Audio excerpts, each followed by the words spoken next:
उदयपुर के कन्हैयालाल कत्ल केस में एनआईए आज 9 मजीद मुलजिमों से पूछताछ कर रही है। कल उन 9 अफराद की रिहाइशगाह पर छापा मारा गया था।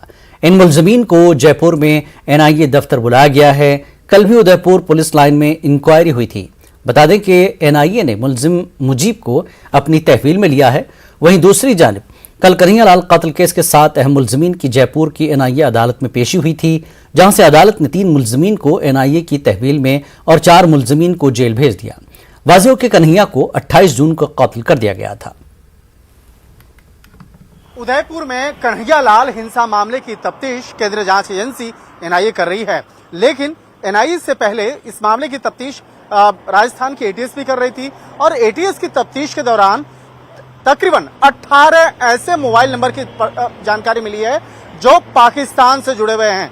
पाकिस्तान के उन 18 नंबर से तकरीबन 300 लोग जो लगातार बातचीत करते थे उसकी भी जानकारी मिली है और उस 300 लोगों के बारे में जब आंकड़ा खंगाला गया तो पता चला कि वो तकरीबन भारत के 25 राज्यों में अलग अलग राज्यों के रहने वाले लोग हैं, जिसमें कि बिहार, पश्चिम बंगाल, उड़ीसा, केरल, उत्तर प्रदेश, इन तमाम राज्यों के जो लोग हैं, जिसमें कि 300 ऐसे लोग हैं जो अब जांच एजेंसी के रडार पे आ चुके हैं। और हालांकि इस मामले पर जो राजस्थान की एटीएस है उन्होंने भी इस मामले पर आगे तफ्तीश के लिए केंद्रीय जांच एजेंसी एनआईए को बकायदा रिक्वेस्ट किया है और तमाम जो जानकारियों को साझा किया है। जिस तरह से हमारे सूत्र बताते हैं कि इस मामले में आगे अब केंद्रीय जांच एजेंसी अब इस मामले की पड़ताल करेगी और उस 300 नंबर के बारे में जो जानकारी मिली है कि वो जो 300 लोग हैं, हालांकि उसका संबंध जो एक संगठन है दावत इस्लामी, उसके साथ भी जुड़ता हुआ नजर आ रहा है।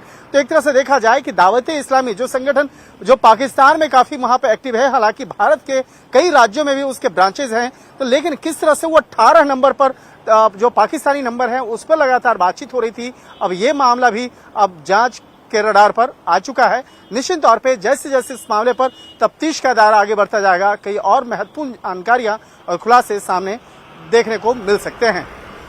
वीडियो जर्नलिस्ट बेनू के साथ शंकर आनंद, न्यूज़ 18 एनआईए मुख्यालय, दिल्ली।